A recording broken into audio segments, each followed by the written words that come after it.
Assalamualaikum warahmatullahi wabarakatuh. Seperti yang dikatakan Pak Waji tadi, kita itu binatang yang paling mudah beradaptasi. Ya, selamat pagi binatang-binatang yang berbahagia. Ya minimal dapat ucapan selamat pagi daripada nunggu WA pagi-pagi gak ada yang ucapin selamat pagi. Ya, saya tanyakan kembali seperti kemarin, apakah sudah sarapan? Perutnya kosong berarti? Yang penting hatinya gak kosong. Ya. Di pagi hari ini kita akan belajar tentang keprofesionalisasi dan pendidikan untuk pendidik, karena di PSP Satrasia itu mencetak salah satunya adalah guru yang profesional. Jadi di sesi pertama pada hari kedua ini kita akan belajar tentang hal itu. Nanti akan dijelaskan oleh Pak Slamet dan Pak Hadi, dan saya menambahkan terkait hal-hal yang akan kita bahas pada sesi pertama itu.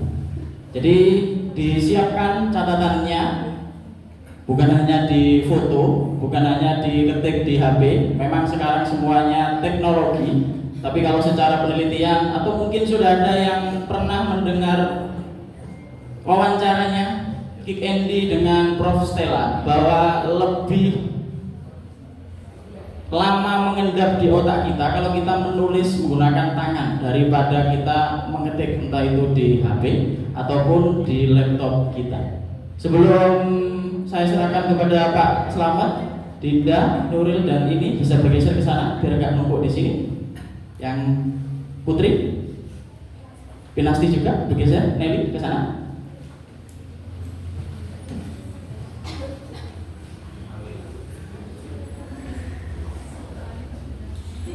Alhamdulillah, sesuai jalan. Kakinya udah ganti kan ini? Saya aja nggak ganti bajunya.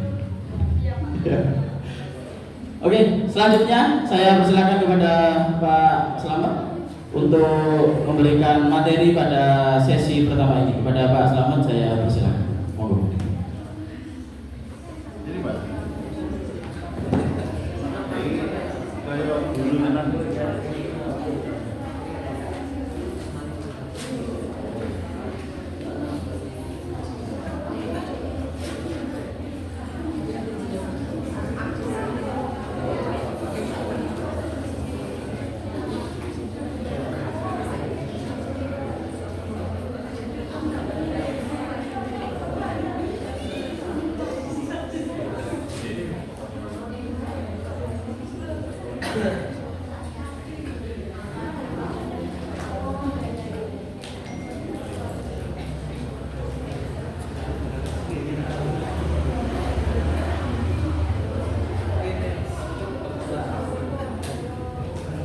Baik saudara, selamat pagi. Assalamualaikum warahmatullahi wabarakatuh.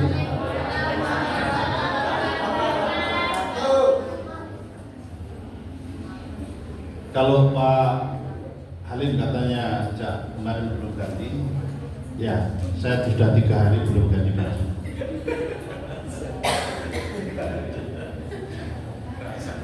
Rasan ya, kan Bu Mami tadi malam pulang jam 6 ya Bu ya.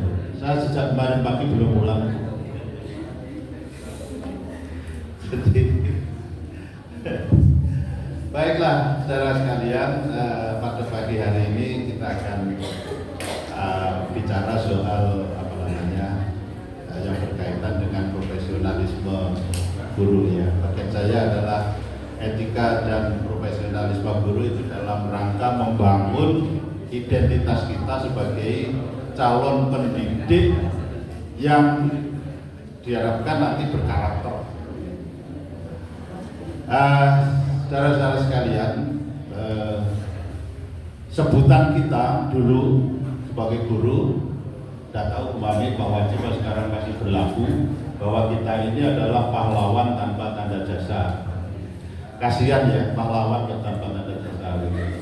Sementara pahlawan-pahlawan yang lain itu pasti ada bintang-bintang yang disematkan gitu. Nah, yang sematkan kita ternyata pada pagi hari ini oleh Pak Halim tadi ada termasuk Pak Waji adalah kita ini calon guru yang seperti binatang yang mudah beradaptasi, ya gitu ya. Ya memang guru ya harus begitu, mudah beradaptasi sehingga suatu saat ketika kita harus ditempatkan di mana saja, di pelosok mana saja, di belahan bagian mana dari Republik ini kita harus bisa beradaptasi. Baik saudara, jadi mungkin bagian saya pertama kali adalah lebih banyak bicara agak-agak teoritis gitu ya, konseptual. Tapi nanti mudah-mudahan ini akan kita lanjuti dengan tugas-tugas yang tadi sudah kami sepakati bertiga dengan Pak Waji dengan Pak Hadi dan Pak Halim, apa yang harus dikerjakan dan produknya tulisan gitu ya, sama video, tulisan sama video. Saudara, etika itu merupakan kebiasaan watak gitu, atau cara hidup yang baik. Apa ada cara hidup yang tidak baik, Pak? Ya tentu ada. Nah, dalam konteks profesi guru, etika itu merupakan prinsip moral yang menjadi pedoman dalam bersikap, bertindak, berperilaku, dalam mengambil keputusan dalam dunia pendidikan. Nah, lalu apa fungsi dari etika itu? Kata Pak Waji itu kebetulan ahli bahasanya di Polda, ahli bahasanya di Polda.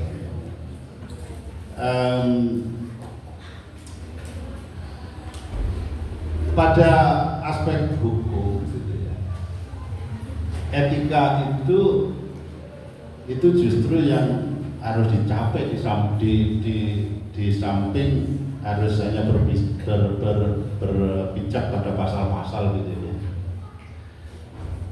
Jadi kalau misalnya ada orang nemu sebuah buah coklat di kebun orang jatuh, kemudian diambil, ya tentu kalau substansinya itu hanya dilihat dari pasal-pasal pencurian, yaitu mencuri. Tetapi kalau kita menyelesaikan dalam perspektif etika dan seterusnya, ya seharusnya tidak harus dihukum lah. Nah, dalam dunia pendidikan kita juga seperti itu. Nah, oleh karena itu etika itu memiliki beberapa fungsi.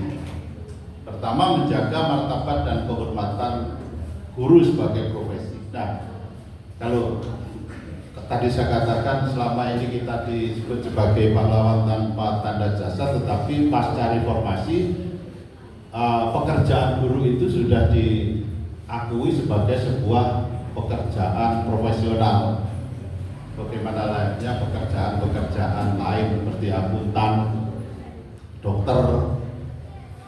Apa bedanya kalau akuntan, dokter bayarannya gede, profesi guru sampai hari ini belum gede. Mudah-mudahan nanti gede, mudah-mudahan. Kemudian mengarahkan guru akan memberikan layanan pendidikan secara adil, bertanggung jawab dan berintegritas.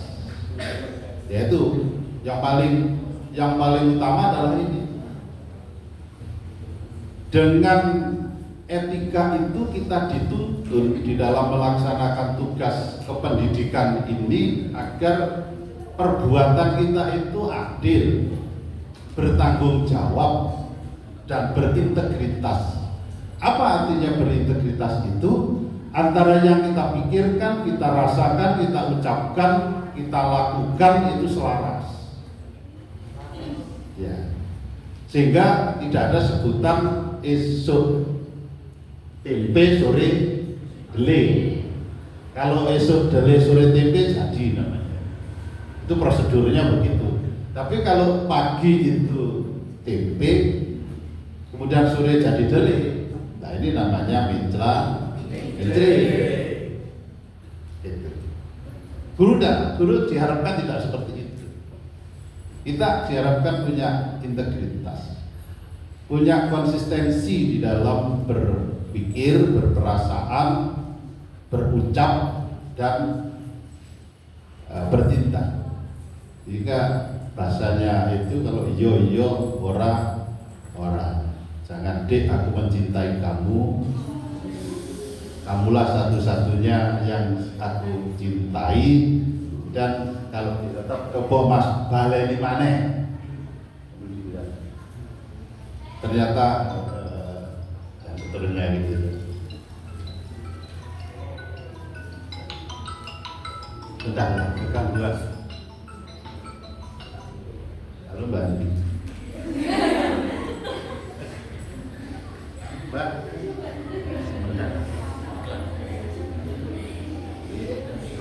Sudah. Saya nggak terlibat.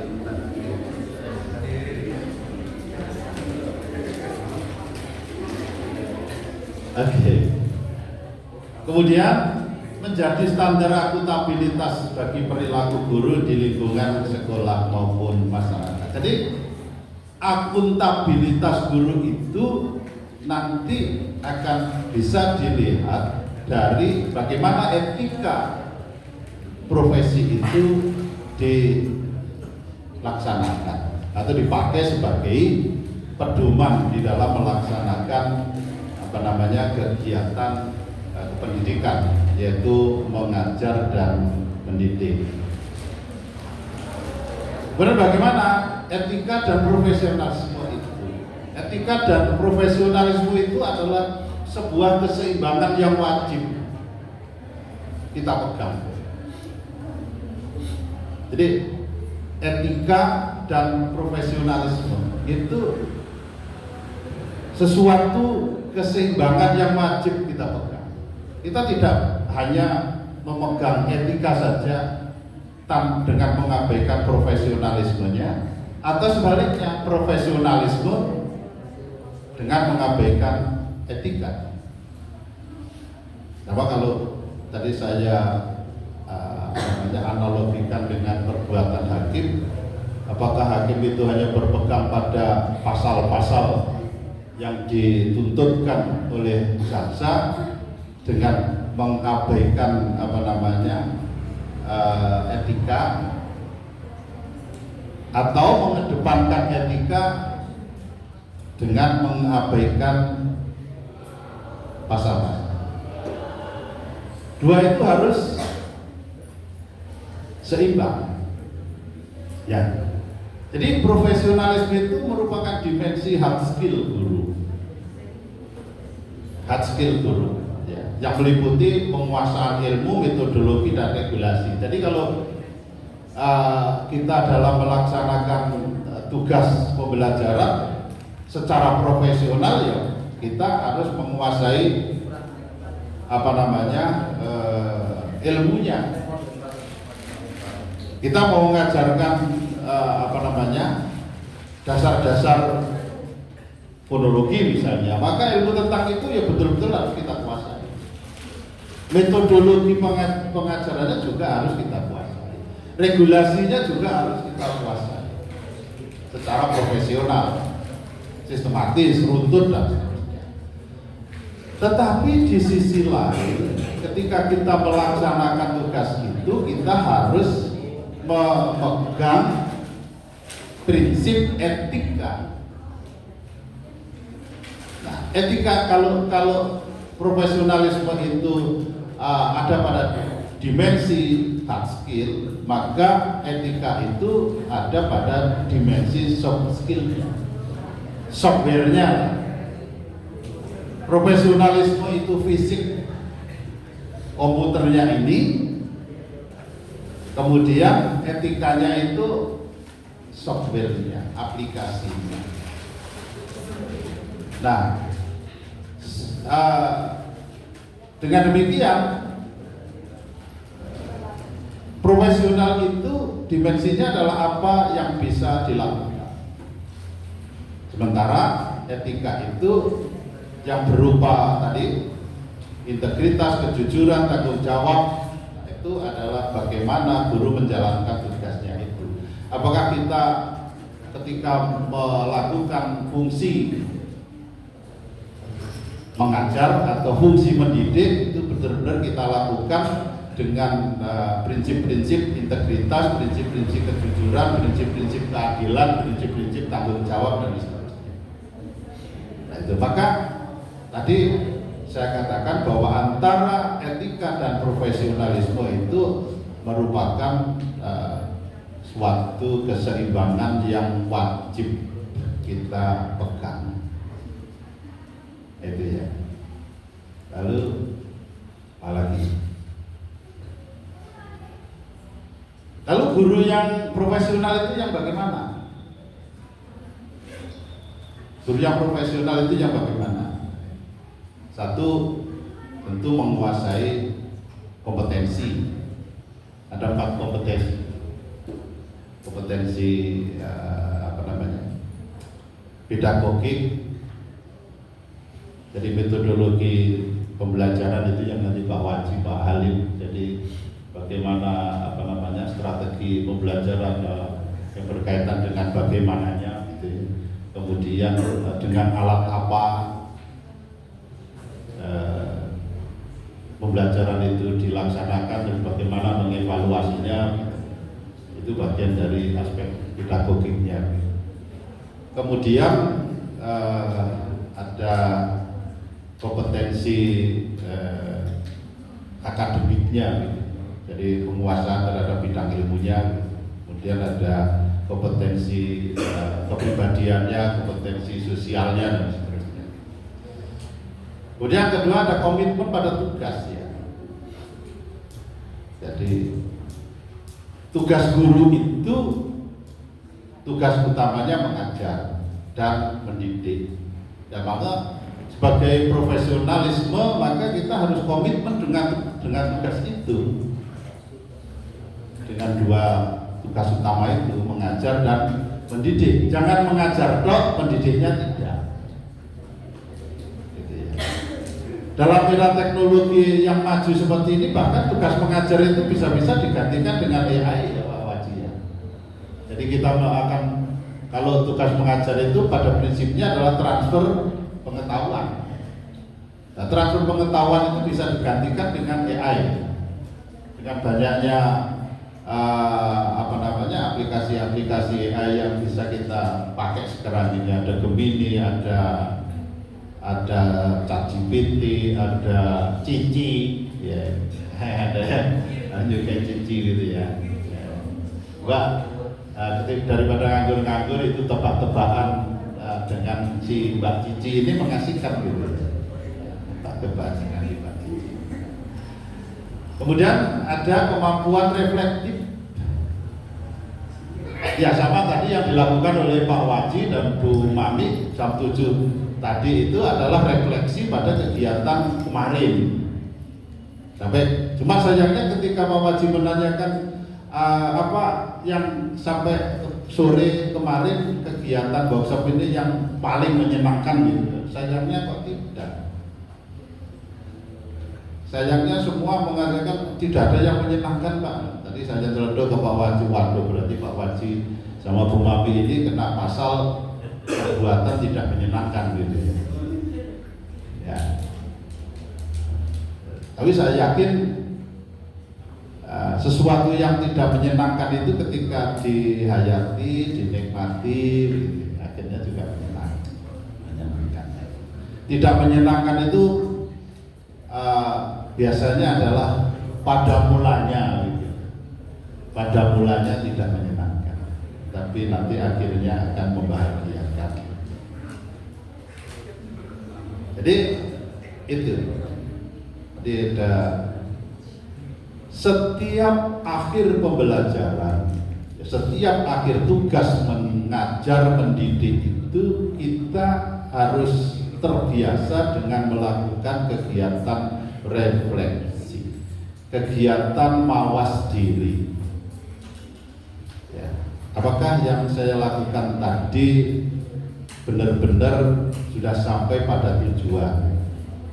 Apakah tujuan yang ingin dicapai, misalnya pergi ke Surabaya, benar-benar sudah sampai di Surabaya, atau masih di Pandaan, atau masih di Blimbing, atau kesasar ke Tulungagung dan seterusnya?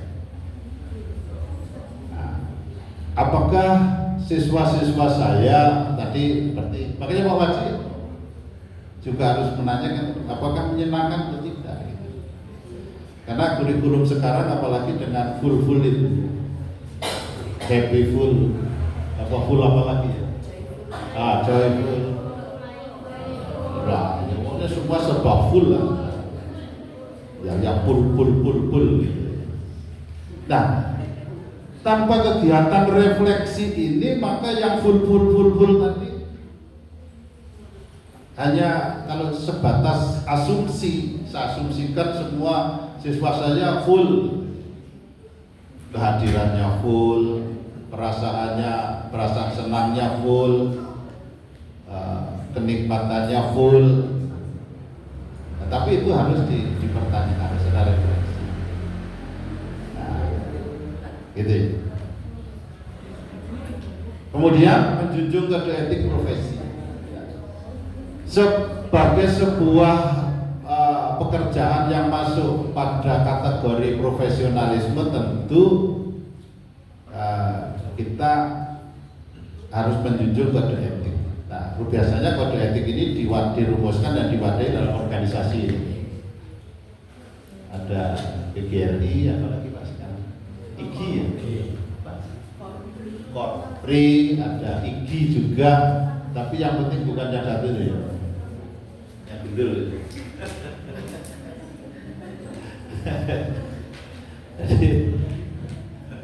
Nah, apakah Korpri, apakah PGRI, IGI, macam-macam itu, masing-masing organisasi itu tentu akan membuat rumusan tentang kode etik yang berkaitan dengan profesi.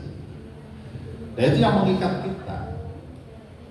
Kalau saya diskusi dengan Ridho ini, seharusnya ketika guru melakukan, dianggaplah salah dalam perbuatan mendidik atau mengajar, seharusnya ya tidak langsung ditangani oleh polisi, seharusnya, tetapi harus dibicarakan dulu di dalam Dewan Kode Etik dalam organisasi itu. Ya cuma hari ini ada kecenderungan kalau guru jewer telinganya muridnya atau nampar sedikit saja pipinya, maka yang bertindak polisi. Ya mudah-mudahan tradisi seperti itu lambat laun tidak lagi terjadi. Nah, tetapi sebelum itu terjadi, maka kita harus punya komitmen pegang betul kode etik ini. Kode etik ini. Kemudian kemauan untuk terus belajar. Ya, orang bilang, ya belajar itu mulai dari ketika lahir sampai mati. Itu ada komitmen. Nah, identitas guru dan identitas guru yang berkarakter, sebenarnya kan itu ya.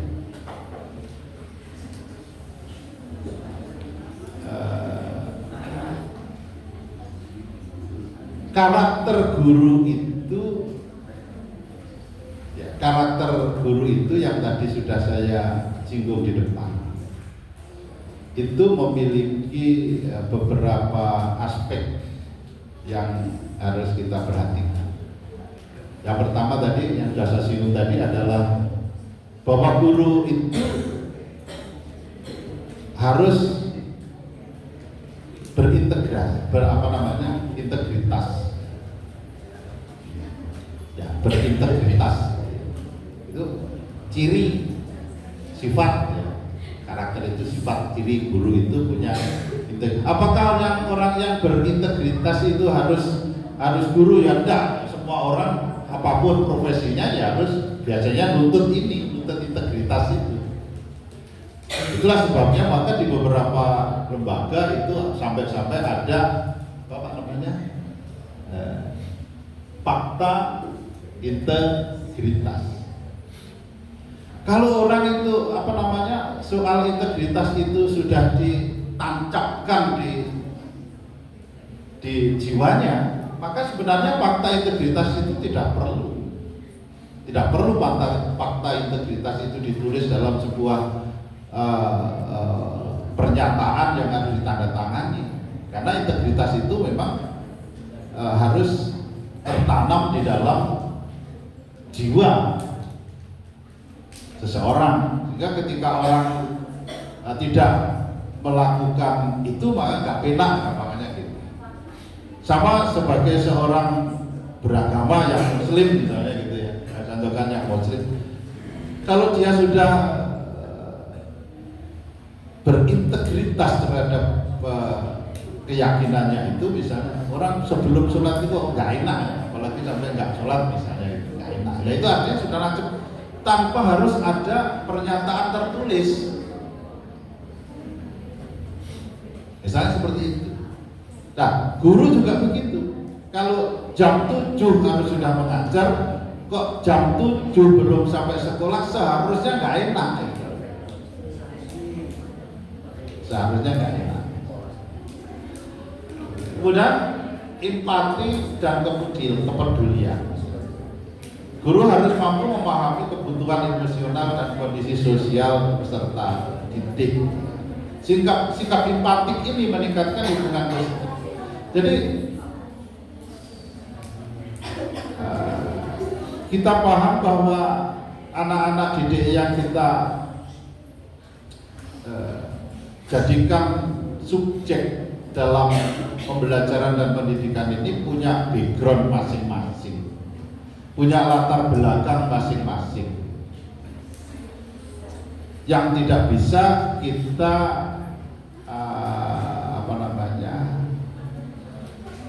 anggap sama, karena memang faktanya berbeda. Kalau di sekolah itu kemudian ada seragam, itu semacam-macam hanya untuk menandai bahwa oh ini SD, ini SMP, ini SMA seragamnya beda. Tetapi secara psikologis masing-masing individu itu punya jiwa yang berbeda, punya cita-cita berbeda, punya cara belajar yang berbeda, punya potensi yang berbeda, punya rasa yang berbeda. Nah maka bagaimana guru harus bisa mengidentifikasi setiap perbedaan ini dan memperlakukan perbedaan ini secara adil, jujur, dan seterusnya. Nah itu masuk dalam persoalan. Kemudian karakter guru yang lain apa di samping itu? Ada keadilan. Setiap perbedaan latar belakang siswa tadi itu, sebagai guru yang profesional tentu kita harus bisa memperlakukannya secara adil. Adil itu bukan sama rata sama rasa. Jadi adil itu tidak sama rata sama rasa. Tetapi prinsipnya adalah jangan sampai di kelas itu ada perbuatan yang menunjukkan perilaku diskriminatif.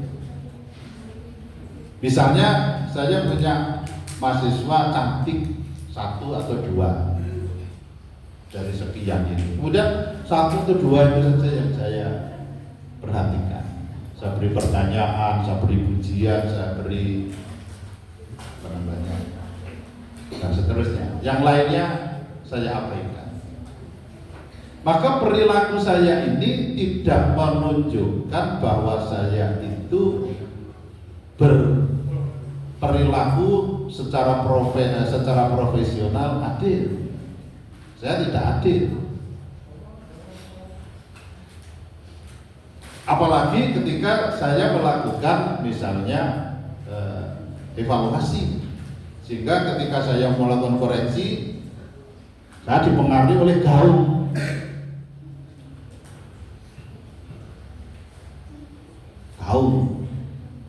Misalnya itu sering kuliah, sering tanya, sering berpendapat, sebenarnya selalu terngiang-ngiang Ridho itu pinter gitu.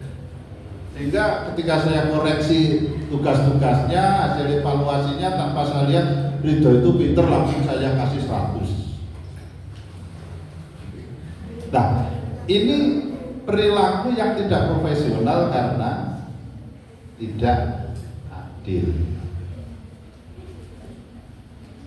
Disiplin dan komitmen, ciri yang lain.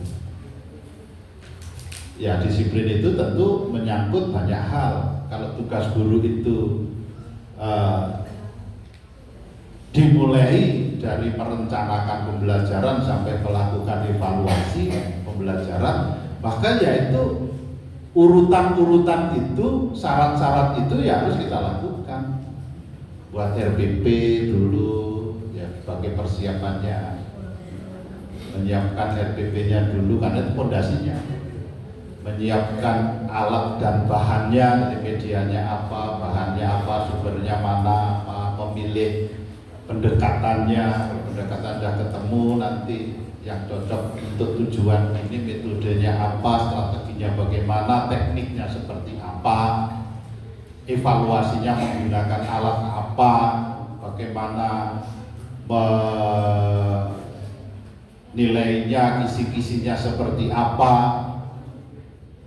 misalnya begitu ya, rubriknya seperti apa dan seterusnya dan seterusnya. Ya itu harus dilakukan, disiplin-disiplin itu harus ditepati dan komitmen untuk itu ada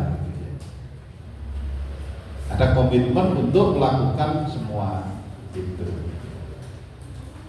Nah, kemudian ciri bahwa kita ini guru yang profesionalisme itu juga keteladanan. Nah, guru itu dalam jargon dasarnya itu digugul dan ditiru. Jadi omongan guru itu harus bisa digugu, harus bisa dipercaya.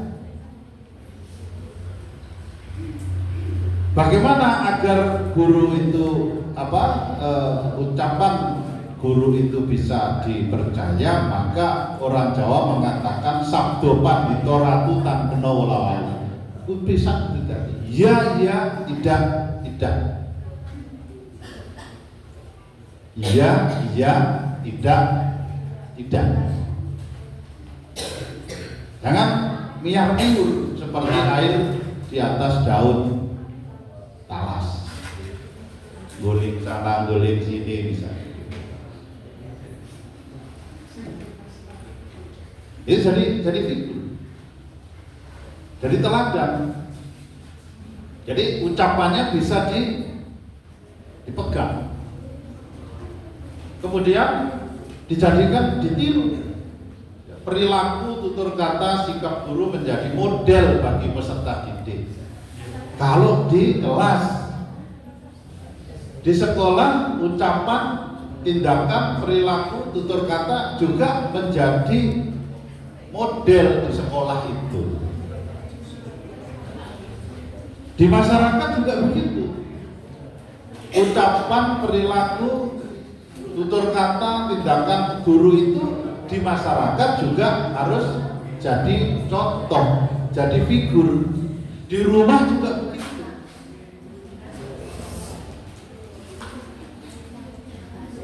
Nah, maka ini yang kadang-kadang menjadi problematika antara etika profesionalisme, etika dan profesionalisme Kita itu kadang-kadang terbentur pada soal ini. Misalnya begini, sebagai guru yang profesional kita selalu berpedoman pada etika, gitu. Pada etika yang sudah dirumuskan di dalam organisasi. Tetapi kadang-kadang sebagai seorang pribadi kita juga punya hak untuk punya hak untuk berperilaku sebagaimana layaknya orang-orang yang lain. Misalnya suatu saat saya pergi ke diskotik, joget-joget di sana misalnya gitu. Nah, lalu dengan kemajuan teknologi itu, joget-joget saya di diskotik itu kebetulan terekam dan saya jadikan status. Nah, status itu kemudian dilihat oleh banyak orang. Nah, ini akan jadi problem besar. Problem besarnya itu ya itu tadi. Satu sisi guru itu harus menjadi teladan di mana saja dia berada.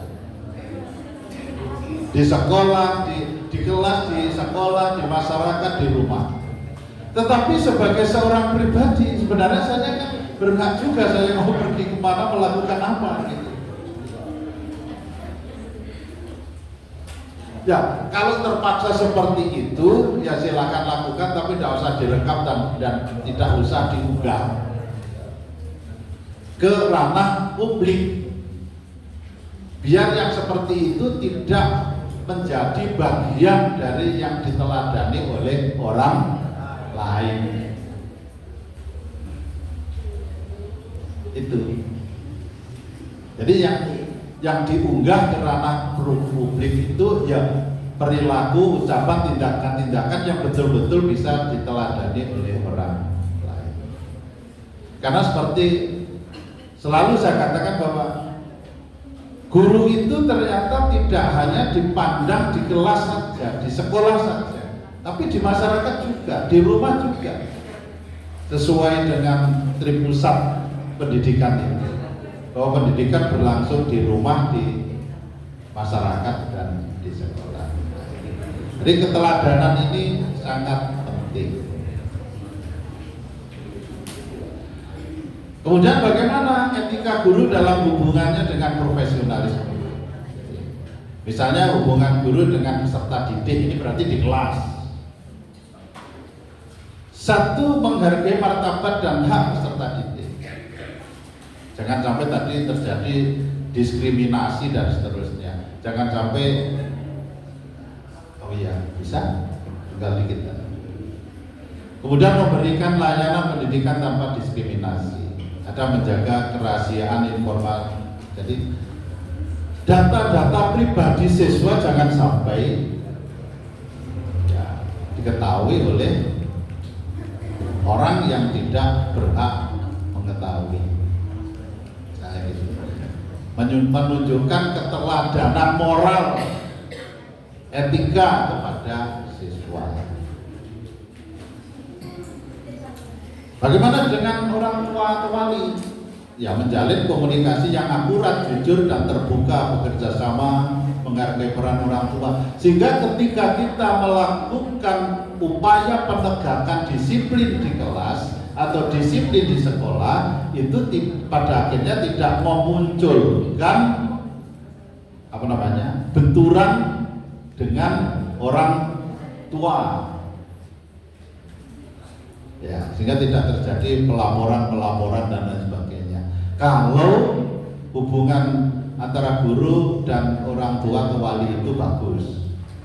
Kemudian hubungan guru dengan teman sejawat, karena guru di sekolah itu tidak sendirian, tapi ada guru-guru yang lain. Jangan sampai di situ ada saling sikut. Ya, saya dengan Bu Mafi, Pak Wajib, Pak Hadi, Pak Ali.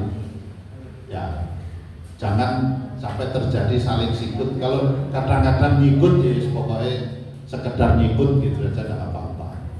Ya, biar apa? Harmonis gitu ya.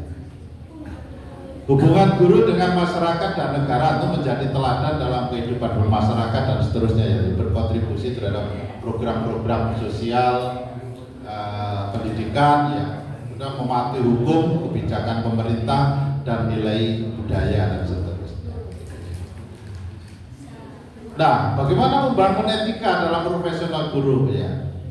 Ya, pendidikan karakter berkelanjutan itu upayanya gitu ya. Melalui pembelajaran, diskusi, refleksi yang seperti ini juga, kegiatan-kegiatan seperti ini antara lain untuk membangun karakter itu gitu ya. Kemudian pembiasaan perilaku etis. Ya, bentuknya apa? Ya, dimulai dari hal-hal kecil yang seperti disiplin waktu, kejujuran akademik dan lain sebagainya. Berkomunikasi secara digital itu ya. Kemudian pengembangan kompetensi profesional melalui seminar-seminar, pelatihan-pelatihan, refleksi diri. Tadi sudah saya singgung, kita harus setiap habis melakukan kegiatan apapun dibiasakan melakukan kegiatan refleksi atau kegiatan mawas diri. Nah, gitu ya. Jadi jangan sampai ada pepatah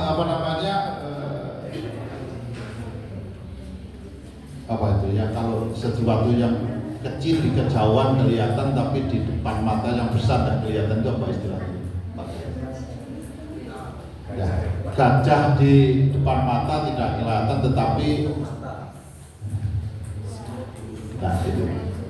Kemudian praktek pengalaman lapangan ya, PPL dan micro teaching ya, itu terutama adalah untuk memperkuat 8 keterampilan dasar mengajar itu yang harus kita perkuat karena itu basisnya.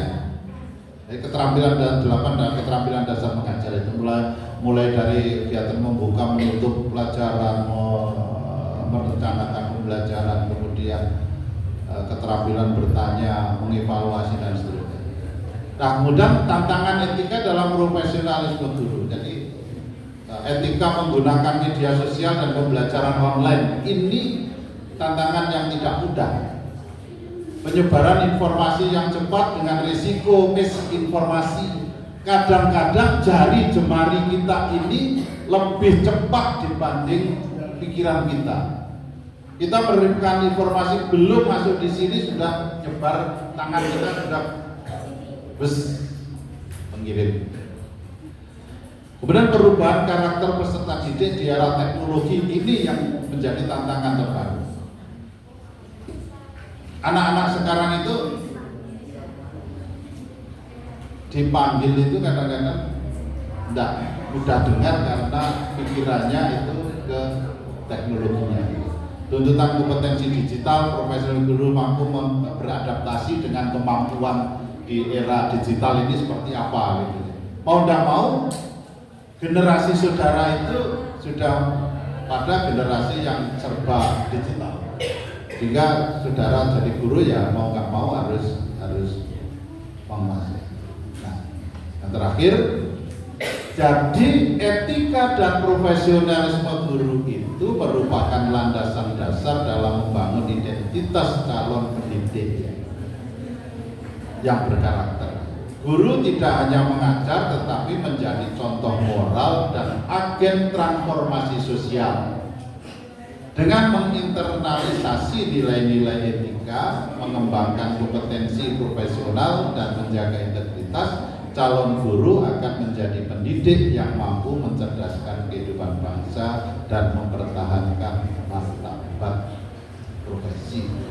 Jadi sekali lagi yang perlu saya tekankan adalah bagaimana sejak kita belajar ini berusaha menginternalisasi etika dan profesionalisme guru ini ke dalam diri kita masing-masing.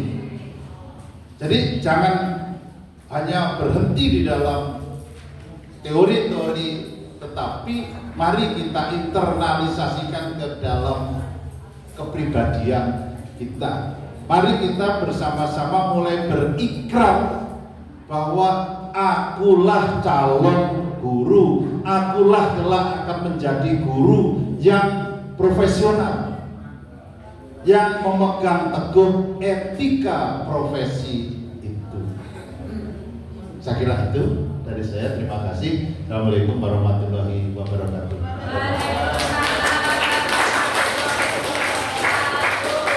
kasih disampaikan kepada Pak Slamet atas materinya. Pada teman-teman yang lain, silakan dipersiapkan pertanyaan. Mungkin ada yang ditanyakan nanti, karena nanti yang bertanya akan saya beri hadiah. Oke, silakan disiapkan pertanyaannya.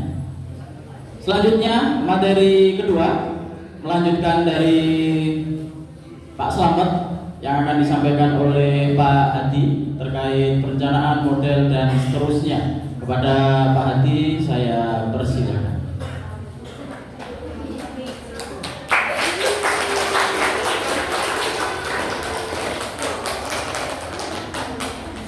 Assalamualaikum warahmatullahi wabarakatuh. Waalaikumsalam warahmatullahi wabarakatuh. Pak Waji, Pak Alim, Pak Slamet yang saya hormati dan anak-anakku, mahasiswa pendidikan bahasa dan sastra Indonesia yang saya banggakan. Alhamdulillah kita masih sehat pagi hari ini, tetap semangat ya. Meskipun kemarin sempat mendapatkan tugas berapa? 2 ya? 2. 4 itu masih belum apa-apa. Masih tambah lagi. Ini latihan. Jadi hidup itu memang harus mendapatkan beberapa kali beban. Semakin latihan kita bebannya makin berat, suatu saat kita bisa menjalani dengan kehidupan yang ringan.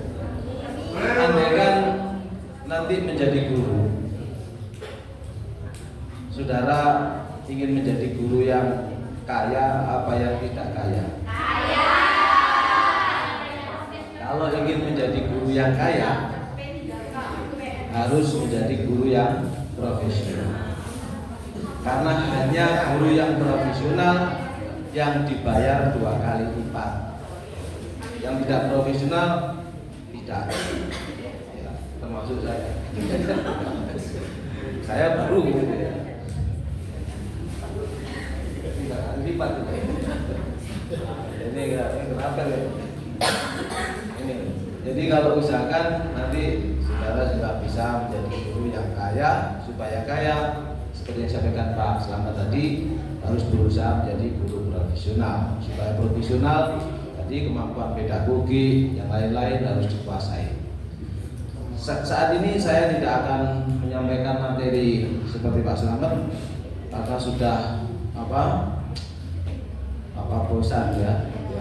Ini hari Sabtu waktunya kita santai. Itu saya tidak menyajikan materi apapun. Mari kita nonton saja. Setuju? Kita nonton pertunjukan. Indonesia ini sebuah pertunjukan.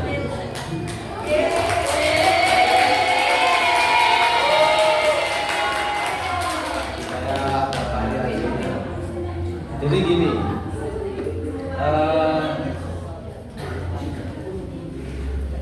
dalam proses pembelajaran itu seringkali kita itu mendapatkan informasi bahwa siswa-siswa itu cenderung untuk diberi informasi sebanyak-banyaknya. Yang aktif siapa? Gurunya. Nah ini, saya pagi ini memberikan satu contoh model seperti yang jadwal yang diberikan ke saya, yaitu model pembelajaran sederhana dan authentic assessment.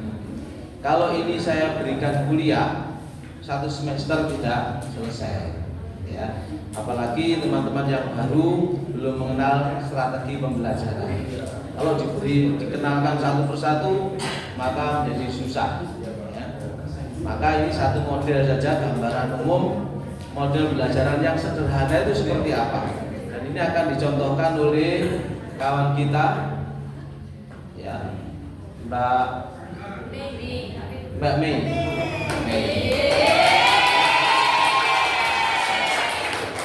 Ini mohon diperhatikan bahwa ini adalah satu model pembelajaran yang sederhana.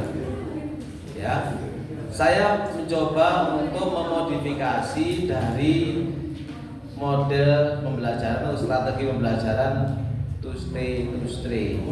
Ya, saya menamakan baru karena saya ubah, saya tambah, saya namakan model pembelajaran berkunjung sastra. Boleh tak kira-kira? Boleh saja. Guru yang kreatif bisa membuat model apa saja. Yang penting siswa-siswanya bisa mudah memahami. Tidak harus seperti jigsaw, tidak harus. Jigsaw bisa diubah-ubah sekehendak kita. Ya. Lalu kita beri nama yang baru, boleh. Baik, Kak Mei, silakan untuk menampilkan model pembelajaran. Silakan sebagian teman-teman kita menjadi muridnya.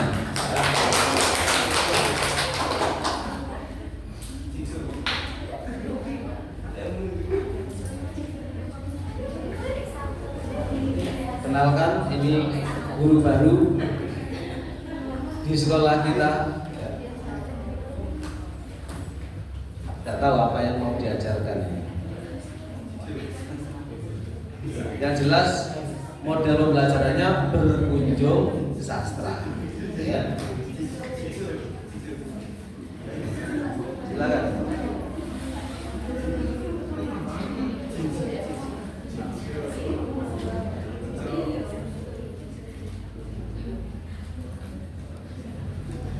Assalamualaikum warahmatullahi wabarakatuh.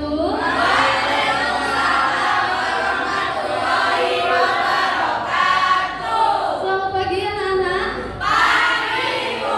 Apa kabar hari ini? Alhamdulillah, luar biasa. Allahu Akbar. Masih semangat ya. Oke. Sebelum kita memulai pembelajaran hari ini, alangkah lebih baiknya kita berdoa terlebih dahulu.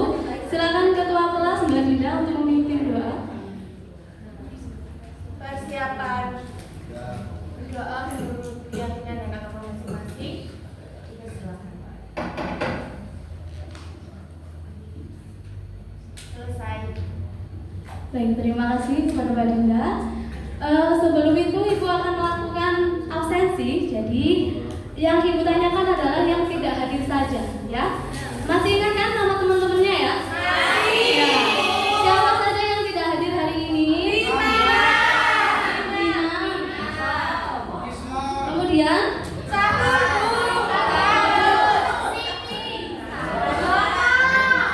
Rina, kenapa? Rina sakit. Kemudian Mas Arul kenapa? Saya. Baik, kita doakan teman kita Mbak Rina yang sedang sakit, semoga segera diberikan kesembuhan agar bisa mengikuti pembelajaran seperti sedia kala. Gitu ya teman-teman ya. Nah, sebelum itu ya, Ibu mau tanya ini. Ada yang masih ingat nggak materi kita sebelum ini apa? Ada yang tahu? Tes cerpen sudah sampai bagian mana anak-anak? Membaca. Kemudian saya Ibu perintahkan untuk mencari informasi tentang unsur intrinsik dari teks. Benar sekali. Ada yang sudah tahu apa itu? Sudah ya. Jadi sebelum melanjut ke unsur intrinsik dari teks cerpen, Ibu mau tanyakan dulu materi kita sebelumnya apa sih teks cerpen itu? Ada yang tahu? Teks cerita pendek. Ya, Mbak Nuril silakan. Teks cerita pendek. Teks cerita pendek yang berisi apa kira-kira? Cerita fiksi. Betul, kuncinya itu adalah cerita fiksi ya. Jadi jangan sampai laporan observasi begitu ya. Nah, betul sekali. Nah, sekarang ya, kira-kira tujuan pembelajaran kita hari ini apa Bu ya? Yang pertama, kita peserta didik setelah membaca teks cerpen akan menelaah unsur intrinsik dari teks cerpen dengan benar. Dan yang kedua, setelah menelaah menelaah unsur intrinsik dari teks cerpen, peserta didik akan menyajikan hasil dengan menggunakan mind mapping secara kreatif. Begitu ya anak-anak? Ya, Bu. Nah, sekarang Ibu mau tanya nih. Kira-kira bagi kalian dari siswa SMK ini, apa sih manfaatnya mempelajari materi kali ini? Ada yang tahu?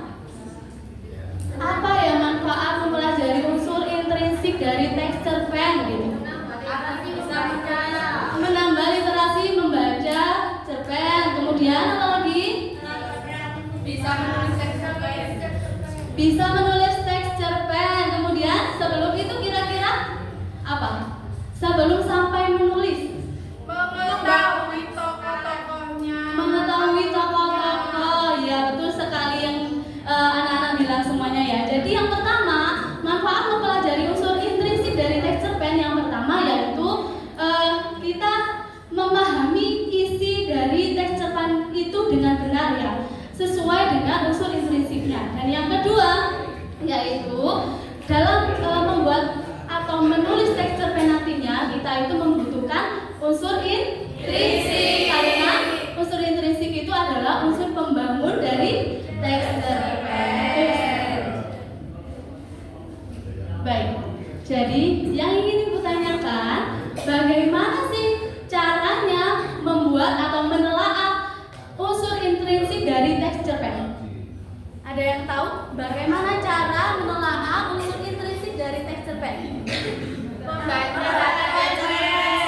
Membaca. Betul sekali. Nah, untuk melanjutkan ke kegiatan inti, kita akan membentuk kelompok sesuai dengan kelompok di pertemuan sebelumnya. Masih ingat kelompoknya? Kelompok satu mana? Ya, kelompok dua? Kelompok tiga? Oke, ya sudah ya. Jadi sudah sesuai duduknya dengan kelompoknya masing-masing? Untuk itu silakan setiap kelompok mencari informasi bagaimana caranya menelaah unsur intrinsik dari teks cerpen. Ya? Bisa dipahami?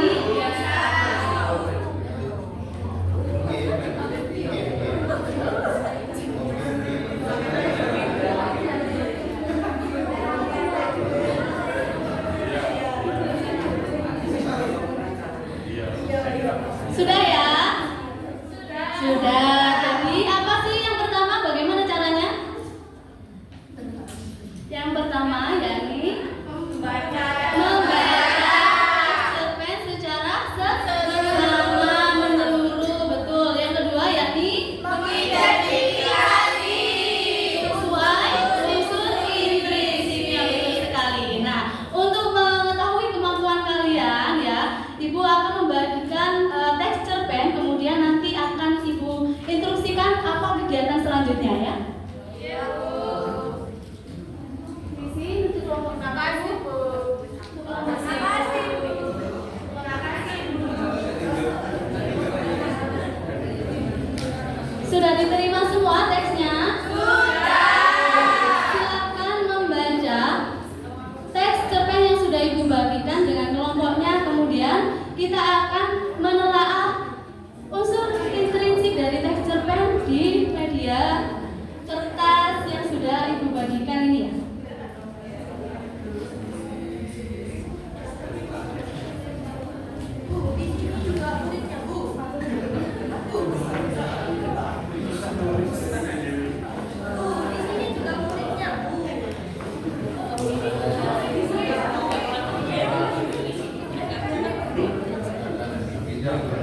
Baik, sudah mendapatkan kertasnya dan teks cerpennya?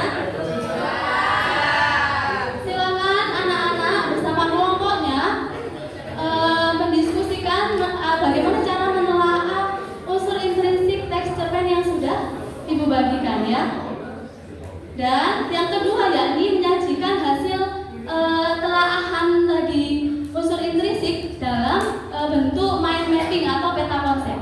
Gitu ya. Jadi ada dua kegiatan, yang pertama menelaah unsur intrinsik dan yang kedua menyajikan dalam bentuk peta konsep. Gitu ya. Ya, Bu. Ibu beri waktu selama 15 menit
Silakan, waktunya tinggal 7 menit lagi.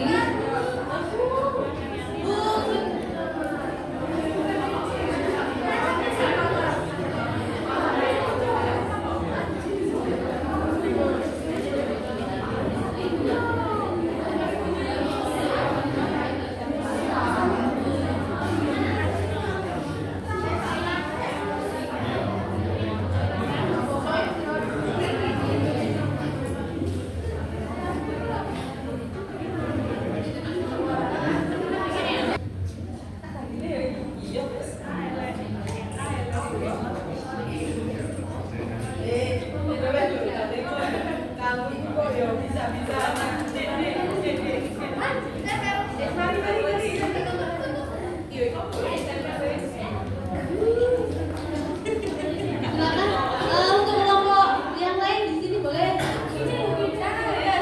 Iya.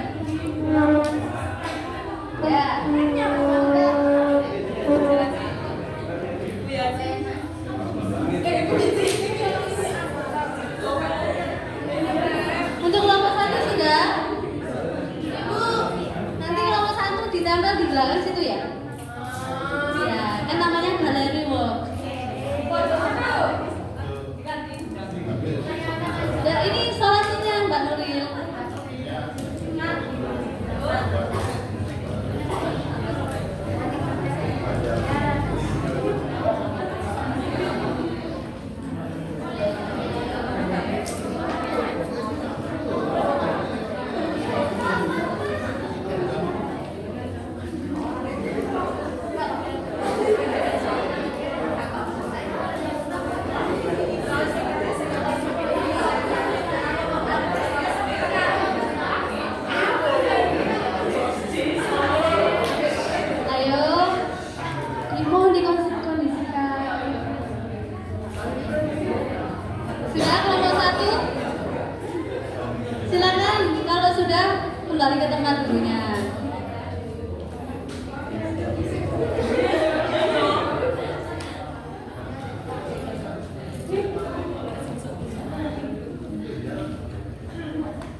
Kelompok A.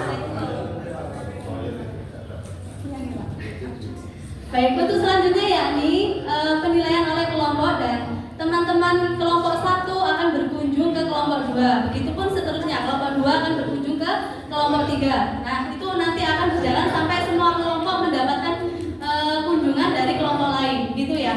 Dapat dipahami? Silakan dimulai dari kelompoknya berdiri dulu. Nah, Ibu akan menjelaskan bagaimana rulesnya ya. Untuk kelompok yang menilai cukup 2 anggota saja. Yang 1 anggota tetap berada di standnya masing-masing ya. Untuk apa? Untuk menjelaskan dan mendapatkan penilaian dari kelompok lain gitu.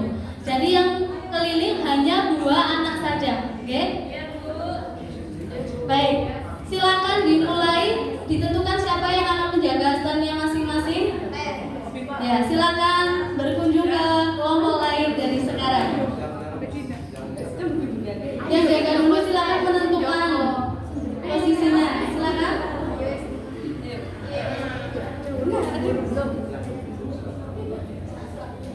Nah, sudah berada di posisi masing-masing ya untuk penjaga standnya. Untuk tim yang berkunjung, silakan bertanya kepada kelompok lain tentang unsur-unsur intrinsik yang sudah ditulis oleh kelompok lain, dan silakan lakukan penilaian dengan cara diberikan bintang ya. Kalau 3 berarti mereka sudah mengerjakan dengan bagus. 2 itu cukup, 1 kurang, gitu ya. Silakan untuk kelompok 1 ke kelompok 2, kelompok 2 ke kelompok 3.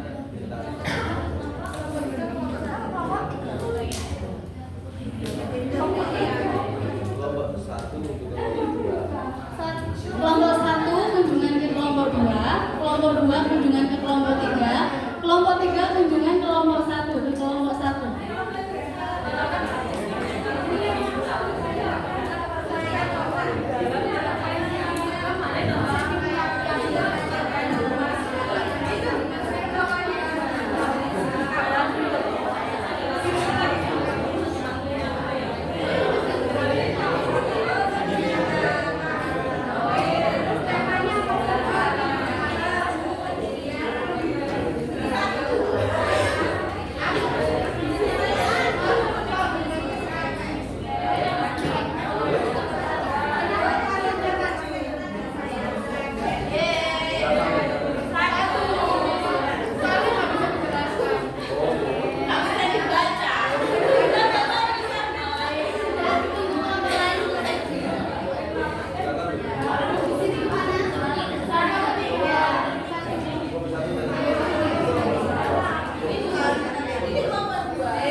bintang. Kelompok 2 mendapatkan 1 bintang. Dua yang 1 bintang kecil. Dan kelompok 3 mendapatkan 4 bintang. Jadi dari kunjungan kelompok lain didapatkan hasil dengan kelompok perolehan bintang yang paling banyak, yakni dari kelompok 1.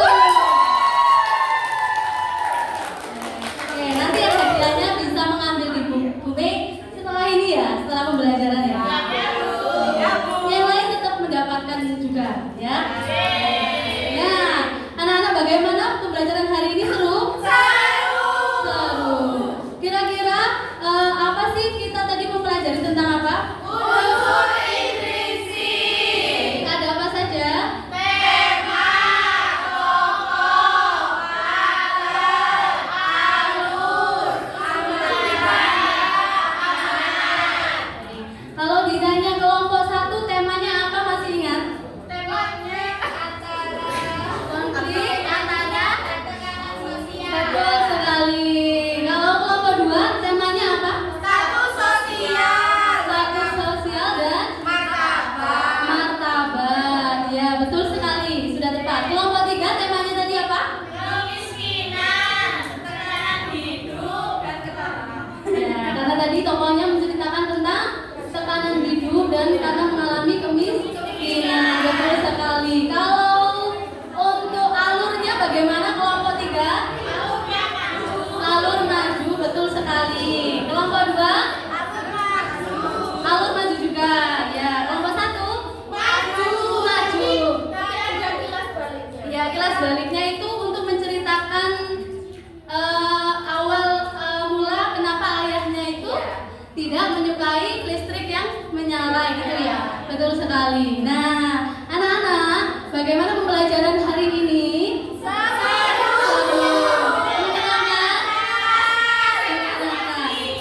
Betul. Bagaimana tadi caranya menelaah unsur intrinsik dari teks? Terbaca dulu. Ya, dibaca dulu secara menyeluruh. Dan sesama yang kedua, berdasarkan unsur intrinsiknya. Ada apa saja tadi? Tema, tokoh, latar, alur, panjang, amanah. Penokohan. Iya, ya, betul sekali. Nah, terima kasih atas pembelajaran kali ini. Saya lihat tadi semuanya aktif ya, aktif mengerjakan dan juga aktif melakukan kunjungan ke kelompok lain. Ya, untuk pertemuan selanjutnya, kira-kira apa Ibu? Untuk pertemuan selanjutnya yakni kita akan mempelajari unsur ekstrinsik. Ya. Jadi untuk hari ini kita sudah mempelajari unsur intrinsik dari teks cerpen. Semoga dengan adanya materi kali ini teman-teman anak-anak semuanya bisa nanti menulis teks cerpen dengan baik sesuai dengan unsur intrinsiknya dan memahami teks cerpen dengan baik dan benar gitu ya. Baik, untuk menutup pembelajaran kali ini silakan salah satu dari anak-anak ada yang menyimpulkan. Silakan, ada? Atau masukan, refleksi bagaimana? Pembelajarannya bagaimana? Kedepannya maunya seperti apa begitu? Pembelajaran hari ini seru, Bu. Seru. Saya mendapatkan ilmu tentang unsur intrinsik dari teks cerpen. Ya. Ada tokoh, tema, latar, alur, sudut pandang, dan amanat. Untuk kedepannya kamu mau seperti ini lagi atau beda lagi? Yang lebih. Ya. Untuk setelah ini pertemuan selanjutnya kita akan berbasis permainan edukatif ya. Jadi jangan lupa masuk di pertemuan Bumi nanti ya kedepannya ya.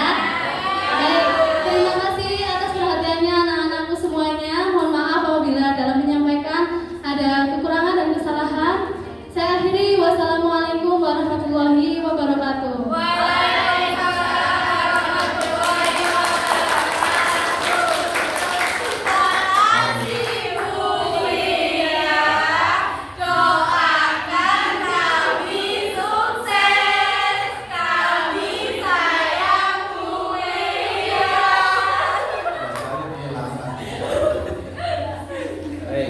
Tadi itu model pembelajaran sederhana ditambah dengan authentic assessment. Kira-kira proses pembelajaran tadi itu yang aktif gurunya apa muridnya?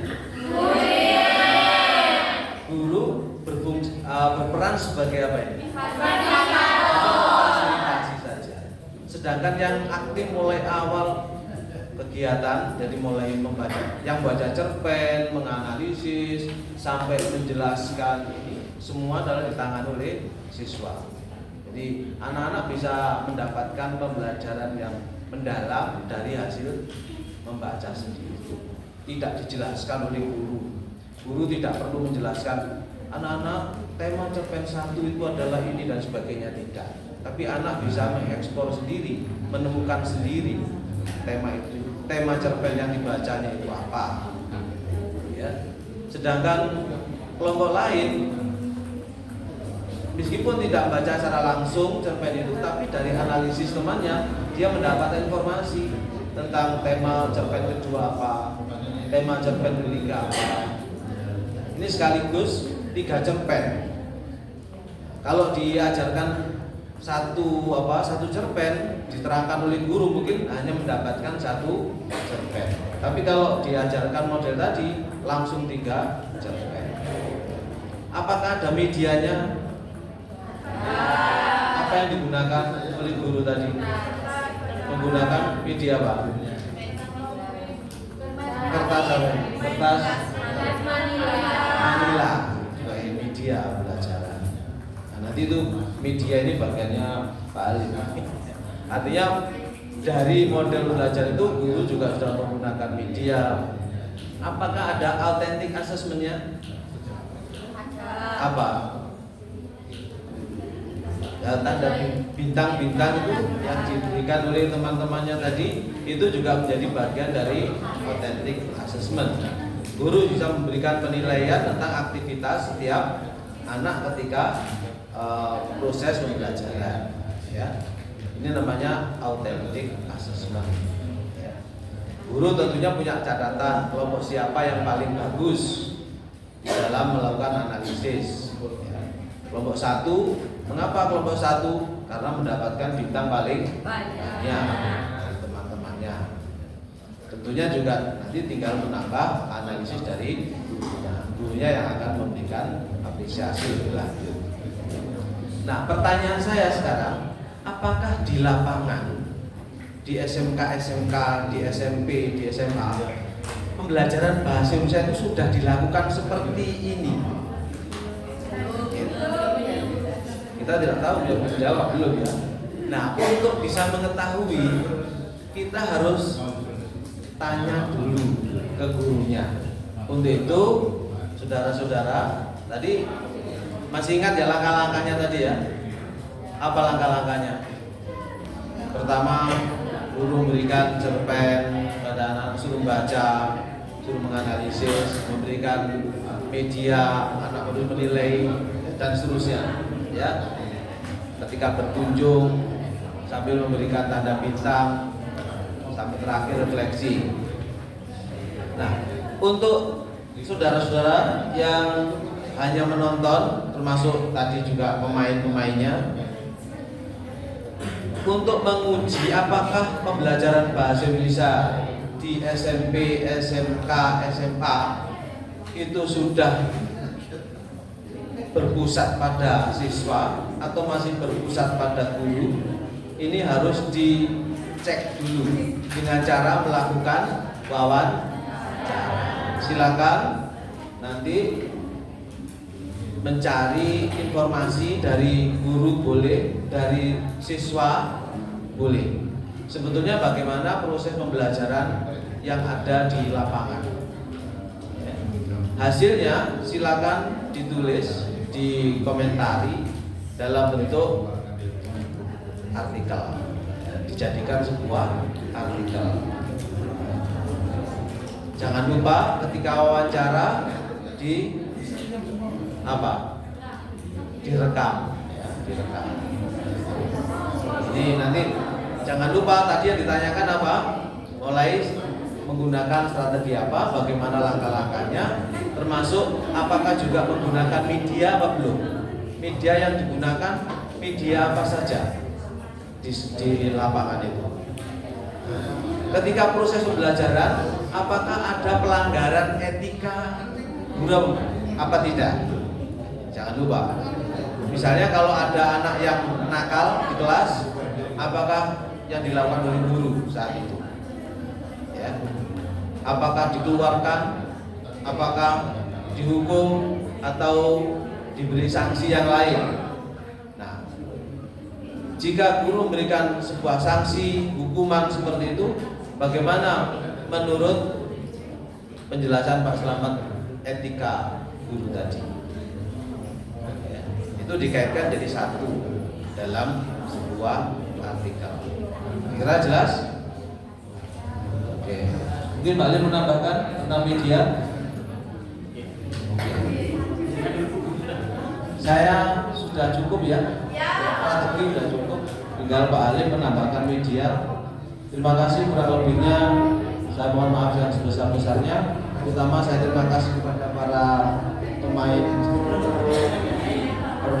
yang hebat ini ya. Terima kasih, tepuk tangan sekali lagi untuk teman-teman kita. Assalamualaikum warahmatullahi wabarakatuh.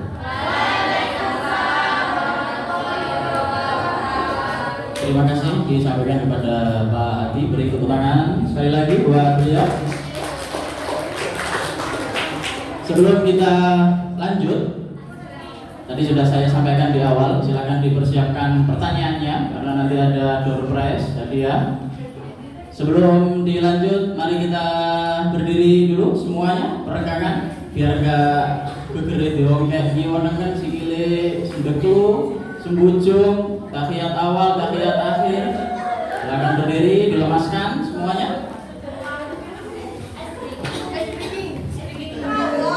Silakan dilemaskan.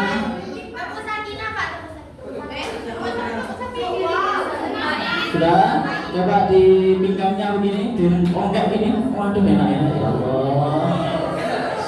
Alim tulang usia 25 gini ya. Coba sekarang digoyang-goyang ke kiri dan ke kanan. Dua tangannya di pinggang. Ayo, oke. Oke. Enggak usah lah. Sudah?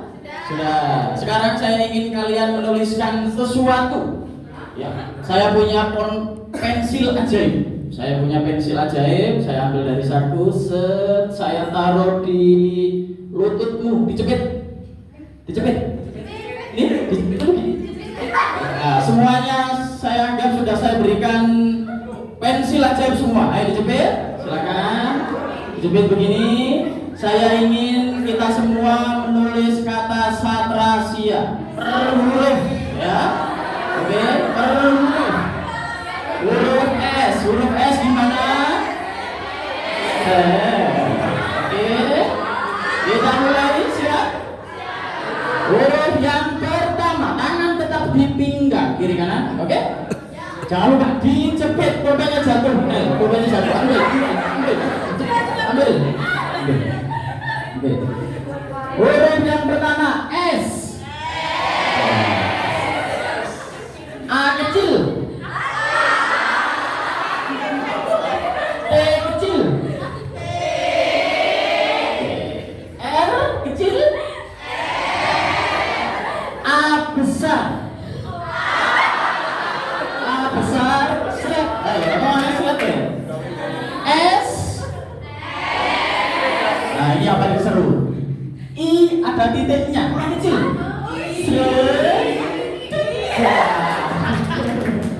Huruf A kecil. Sudah? Oke, tepuk tangan buat semua. Silakan duduk sekali. Pensilnya disimpan dibawa pulang ya. Nanti dibutuhkan ke akhirnya ke saudaranya. Saya di sini hanya menambahkan terkait apa yang sudah disampaikan oleh Pak Slamet ataupun Pak Hadi. Tadi Pak Slamet sudah menyampaikan Etika menjadi guru itu bagaimana? Profesionalisme menjadi guru itu bagaimana? Salah satu profesi yang dituntut untuk menjadi selalu baik, salah satunya adalah guru. Segimanapun kamu, tapi kalau saat kamu menjadi guru otomatis mau nggak mau harus seolah-olah berperan menjadi orang baik, mau nggak mau. Seserampangan apa kamu ngomong di luar, tapi kalau di sekolah atau di dalam kelas mau nggak mau harus menjaga omongan, betul? Outfit, pakaian, yang cowok suka pakai gelang, tapi di sekolah cowok nggak boleh pakai gelang. Pakai kalung juga nggak boleh, tapi guru misalkan yang muda-muda baru menjadi guru atau yang baru selesai PPL pasti merasa bahwa dirinya masih muda. Ini adalah style saya, pakai gelang, pakai kalung. Mau nggak mau, pas masuk depan sekolah atau di kelas harus dilepas. Momen itu pasti akan kalian alami nanti. Pertama kali karir saya menjadi guru, kurang lebih 6 bulan saya tetap memakai gelang karena merasa bahwa gelang ini penuh kenangan. Bukan kenangan mantan ya, kenangan pertemanan. Jadi banyak hal memori dari gelang yang saya pakai. Butuh waktu 6 bulan untuk memastikan bahwa saya resmi memotong gelang ini tidak saya pakai lagi.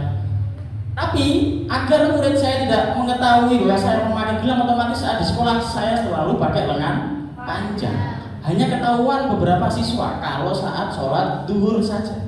Jadi kita kalau sudah memilih menjadi profesi guru, mau tidak mau kita harus betul-betul total masuk ke dalamnya. Tadi disampaikan oleh Pak Slamet, bukan hanya mengajar, tapi mendidik. Apa yang kita pakai, apa yang kita ucapkan akan dilihat dan didengar oleh mereka. Dan saat kita menjadi guru, bukan hanya didikan itu, tapi kompetensi inti juga harus kita pahami, harus kita kuasai. Pak Adi sudah memberikan contoh, sudah meminta Mbak Mei untuk micro teaching di kelas ini. Kurang lebih sekarang itu kalau di kelas itu harus dominan siswanya yang beraktivitas. Dan perlu kalian ingat, media yang digunakan di lingkungan ini, kalau tadi Mai mencontohkan bahwa medianya itu nggak bisa ini.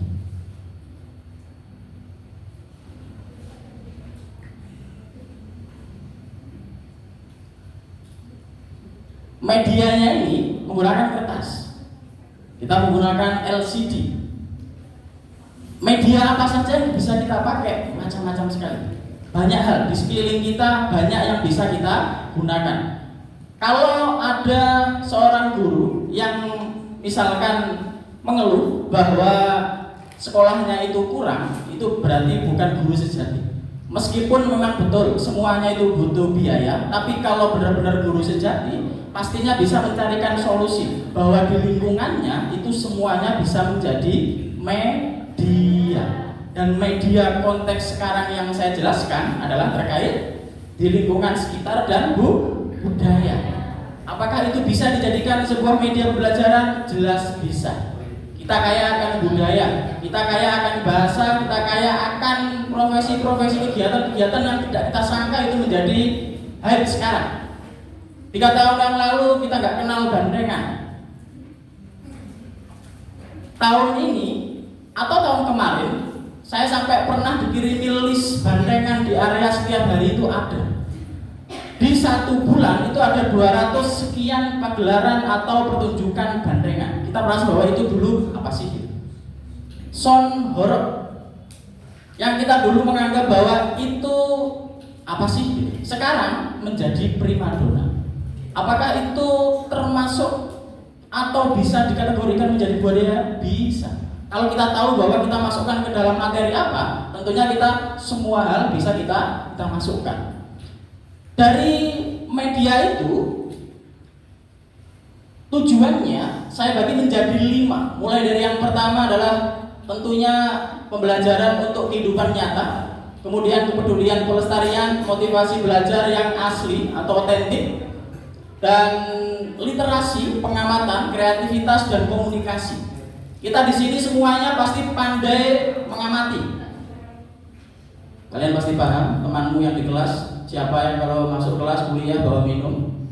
Pasti paham. Siapa yang suka ngobrol saat di kelas? Pasti paham. Kalian juga pasti mengamati temanmu outfitnya bagaimana setiap hari? Pasti paham. Siapa yang sering ngantuk tidur di kelas? Pasti paham. Gak usah noleh, nanti ketahuan.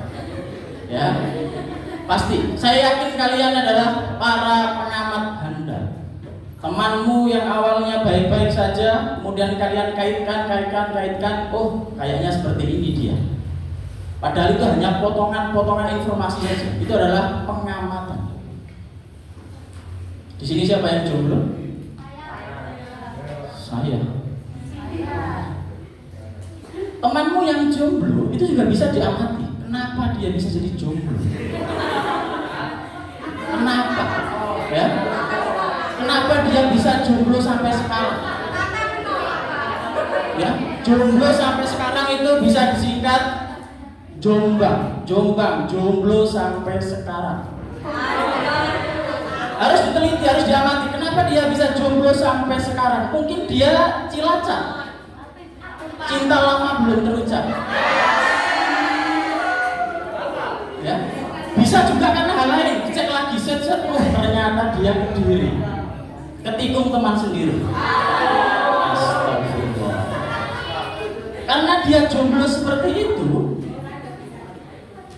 otomatis dia Purwakarta, main ke Purwakarta, pura-pura bahagia padahal menderita. Tapi jangan sampai dari Purwakarta ke Malang, karena Malang itu adalah masa lalu yang sulit ditinggalkan. Jadi harus paham bahwa semua itu bisa diobservasi. Bakso Solo, Kidul Pasar, dari dulu sampai sekarang saya merasa itu rasanya sama. Saya merasa rasanya sama.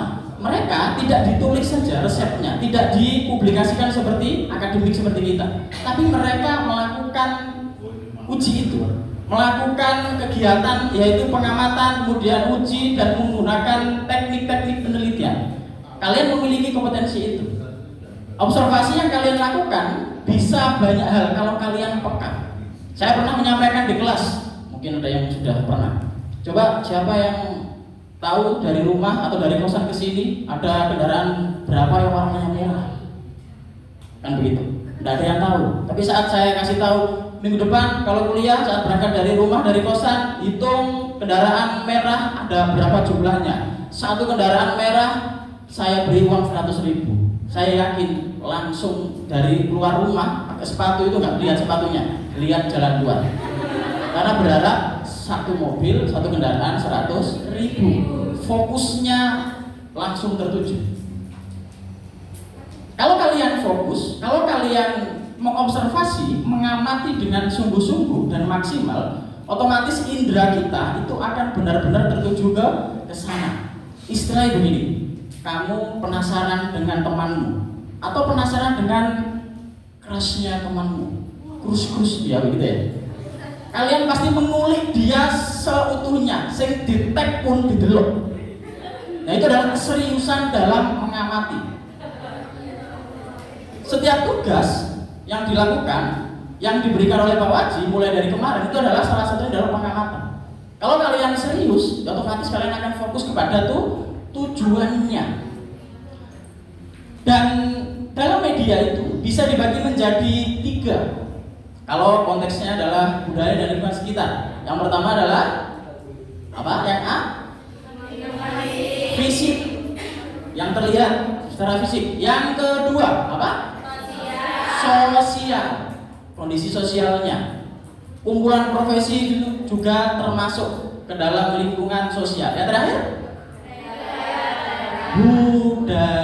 Budaya bukan hanya tarian, bukan hanya batik, tapi bahasa itu juga termasuk budaya. Dan itu semuanya bisa dimasukkan ke dalam materi-materi. Ada teks deskripsi, ada teks observasi, macam-macam. Ya. Saya sebetulnya bukan presentasi materi, saya pengen nampang aja. Makanya foto saya dari tadi, pamer aja saya. Tahu kata-kata Indonesia itu indah kawan, jangan di rumah saja. Nah, ini. Ya. Kemudian selain materi itu, ada juga materi yang lain, eksplanasi, teks prosedur, cara membuat makanan tradisional daerah, caranya bagaimana. Yang ada di lingkungan kita semuanya bisa kita gunakan untuk menjadi sumber atau media kita. Ada lagi yang lain, materi. Ada teks cerita rakyat atau anekdot eksposisi. Banyak hal, bukan hanya teks-teks ini, tapi yang lain juga bisa. Kemudian yang terakhir, contoh media konkret yang bisa digunakan. Ada foto kegiatan, ada video, hasil observasi, narasumber. Mungkin yang sudah PPL, mungkin kalian sudah diinfokan di guru-guru pamong bahwa ada yang namanya pendekatan pembelajaran mendalam. Di situ ditekankan untuk kolaborasi. Misalkan kita ngajar materi tertentu, kemudian kita mendatangkan ahli di kelas itu, apakah boleh? Boleh. Kita juga bisa berkolaborasi dengan mata pelajaran yang lain. Sama seperti yang dilakukan hari ini, kuliah terpadu. Semua mata kuliah disinkronkan atau disatukan menjadi satu, tugasnya hanya beberapa saja. Seperti itu. Beberapa empat, beberapa. Benar kan saya? Kata gantinya berapa? Ya. Seperti itu. Jadi sekarang pembelajaran mendalam itu menganjurkan kita untuk berkolaborasi dengan mata pelajaran yang lain. Satu kegiatan bisa dinilai banyak mata pelajaran. Yang paling akhir, manfaatnya pembelajaran menjadi lebih bermakna karena dia tahu saat dia belajar paragraf atau teks deskripsi itu dia tahu cara mendeskripsikan seperti ini. Argumen seperti apa? Dia tahu caranya bagaimana. Saat menggunakan kata-kata atau kalimat yang berpendapat mengandung usulan itu bagaimana? Dia tahu. Kemudian identitas kebudayaan siswa, menghubungkan teori dengan pengalaman nyata dan melatih kecakapan hidup. Kita paham bahwa semuanya tidak pandai berbicara, tapi saya tahu semuanya bisa berbicara, berkomunikasi. Melatihnya melalui apa? Ya melalui komunikasi, melalui berbicara, melalui praktik dan seterusnya. Semuanya bisa ngomong, tapi semuanya belum tentu pede ngomong.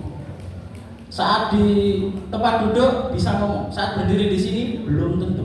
Bisa saja nafasnya terengah-engah, ambil anis sesak, kemudian suaranya langsung habis seketika. Contoh kecil, kalau misalkan yang putra tiba-tiba disuruh jadi imam, apalagi pas sholat maghrib atau isya, langsung membrannya bergetar karena berdek, karena nggak siap, bisa saja itu terjadi. Jadi di media ini kita bisa menggunakan sekeliling kita, budaya kita, entah itu fisik, sosial ataupun budaya, untuk dijadikan sebuah media, sebuah bahan. Untuk apa? Untuk pembelajaran yang dihubungkan dengan bahasa Indonesia. Itu saja yang bisa saya sampaikan. Saya ucapkan terima kasih. Ada yang ditanyakan? Nggak mau dia? Saya Pak. Iya, silakan. Tadi dijelaskan tentang mendidik dan mengajar, bedanya apa Pak? Oke, ke Pak Slamet berarti ya, mendidik dan mengajar. Oke. Pertanyaan kedua. Saya. Silakan.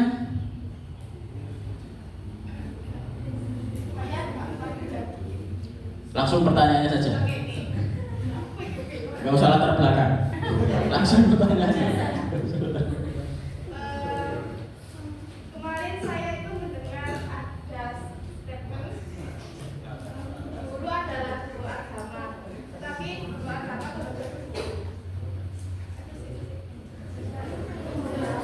Guru adalah guru agama. Guru agama. contohnya ada siswa itu kan ada sekolah yang mengadakan sholat zuhur. Dan itu wajib dilakukan oleh peserta didik dan anak-anak. Dan guru. Ayo, ditata sih. Konstruksi bahasanya ditata dulu. Namun ada guru yang tidak melakukan kewajiban layaknya orang padahal setiap hari diingatkan oleh sesama guru, tetapi bisa saja tidak dilakukan. Padahal guru wajib melakukan hal baik, apalagi ini urusan akhirnya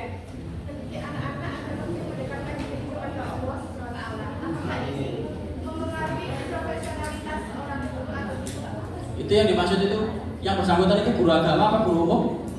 Guru umum. Oke, terima kasih. Pertanyaan ketiga. Silakan. Bagaimana cara menangani konflik antara siswa sama institusi pendidikan? Contohnya? Contohnya itu Yang pelaporan-pelaporan itu. ya. Itu saja? Oke.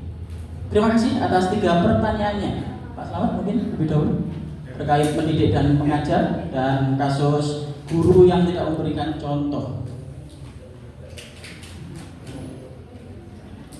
Baik, saudara. Jadi tadi sudah saya singgung bahwa tugas utama guru itu dua. Ya, dua tugas utama. Pertama adalah tugas mengajar, dan yang kedua adalah tugas mendidik. Sebagai pengajar, fungsi dia adalah transfer pengetahuan. Nah, konsep transfer pengetahuan ini tidak seperti fungsi guru mengajar ketika generasi expired seperti saya dan Bu Mami. Ini generasi X, generasi expired Pak Wajib. Nah, dulu fungsi mengajar itu karena transfer pengetahuan, maka siswa dianggap sebagai sebuah gelas kosong. Tapi kata guru itu teko, ya, yang penuh air, sehingga gelasnya di hadapan ini kita yang nuang air. Dalam prakteknya seperti itu, meskipun teorinya tidak seperti itu, tapi dalam prakteknya seperti itu. Jika guru adalah satu-satunya orang paling pintar di kelas itu, satu-satunya sumber belajar di kelas itu. Nah, fungsi guru sebagai pengajar dalam hal atau konteks sekarang adalah sebagai fasilitator. Sebagai fasilitator, dia harus bisa menjamin bahwa keberlangsungan siswa membangun pengetahuannya itu berjalan dalam suasana akademik yang bagus. Suasana akademik yang bagus itu yang bagaimana? Antara lain adalah proses pembelajaran itu harus berjalan dengan suasana menyenangkan, atau yang full tadi, ya, itu. Kemudian bagaimana yang fungsi guru sebagai pendidik? Jadi tugas yang kedua mendidik. Mendidik lebih berorientasi membentuk karakter. Membentuk karakter. Ini lebih bersifat soft. Jadi bagaimana guru bisa memastikan bahwa anak didiknya itu memiliki misalnya kedisiplinan, kejujuran, integritas, ya, dan seterusnya, punya komitmen. Nah, ini yang tadi saya katakan bahwa kalau fungsi mengajar itu bisa jadi sekarang diambil alih oleh teknologi, misalnya AI. Ada pengen memiliki pengetahuan tentang dasar-dasar fonologi, tanpa guru menjelaskan, dengan gawai ada itu, tek gitu. Tanya ke Mbak Mita boleh, ke Mbak Cici boleh, ke GPT boleh, ke Gemini boleh. Dalam hitungan detik sudah ada deskripsi yang panjang lebar tentang itu. Sama ketika dulu menjelaskan. Tetapi soal pembentukan karakter tidak bisa Mbak Cici, Mbak Mita, Mbak GPT, Mas GPT, Mas Gemini menggantikan peran itu. Karena mendidik itu butuh sentuhan. Butuh sentuhan, butuh perasaan, butuh empati, butuh pemahaman tentang perbedaan individu. butuh pemahaman tentang soal-soal psikologis lainnya. Nah ini yang kadang-kadang kita lupakan peran yang kedua ini. Apalagi berkaitan dengan kasus yang sekarang marak itu, yaitu kesalahpahaman hubungan antara guru dengan orang tua. Ketika sebenarnya proses pendidik ini dilaksanakan, umumnya adalah ketika penegakan disiplin sekolah atau disiplin kelas. Untuk menegakkan soal ini kan anak-anak yang atau murid-murid atau siswa yang taat, patuh, disiplin terhadap disiplin sekolah atau kelas ini kan biasanya kita beri reward. Ya, apakah reward itu dalam bentuk verbal, dalam bentuk material, dalam bentuk tindakan dan sebagainya. Bisa sekedar mari kita rayakan bersama-sama anak, mari kita apresiasi, atau kita kasih permen, kasih uang, kasih dia lain-lainnya gitu.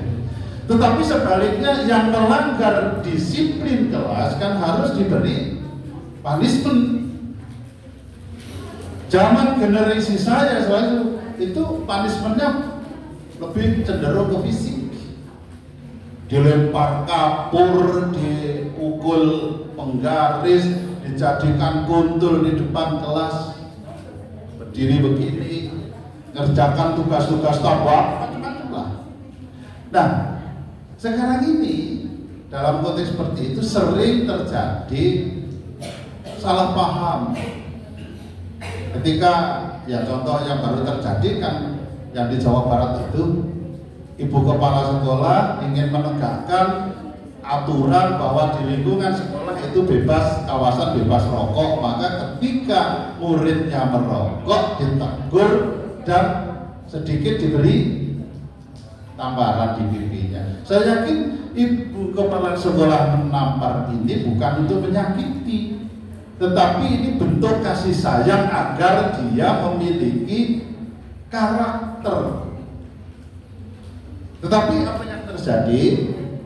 Bu kepala sekolah ini dilaporkan ke polisi. Dan sayangnya ternyata bapaknya anak ini dulu teman saya SMP, dan ketika sekolah di SMP dulu juga merokok. Itu konyolnya itu Pak Diono ya.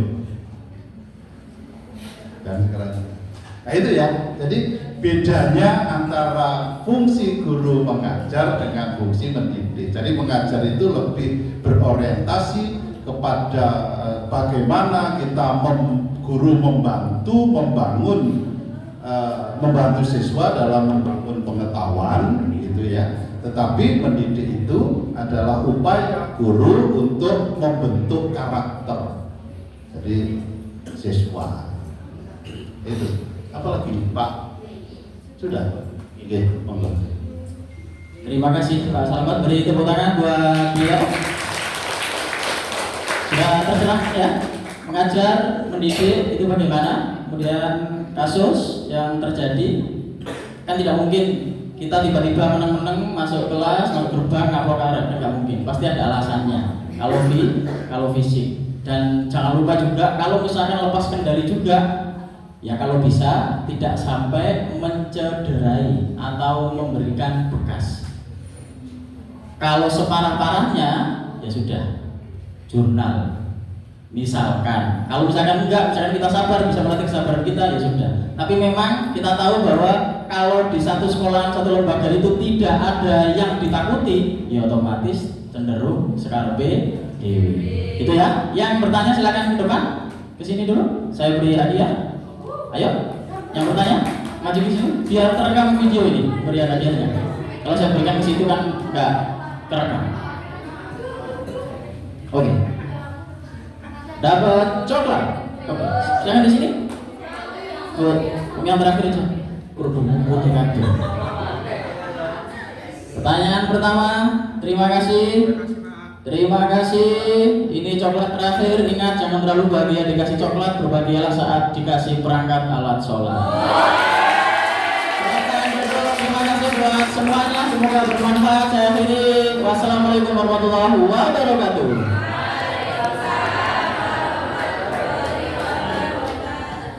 Saya kembalikan kepada Pak Waji dan Bu.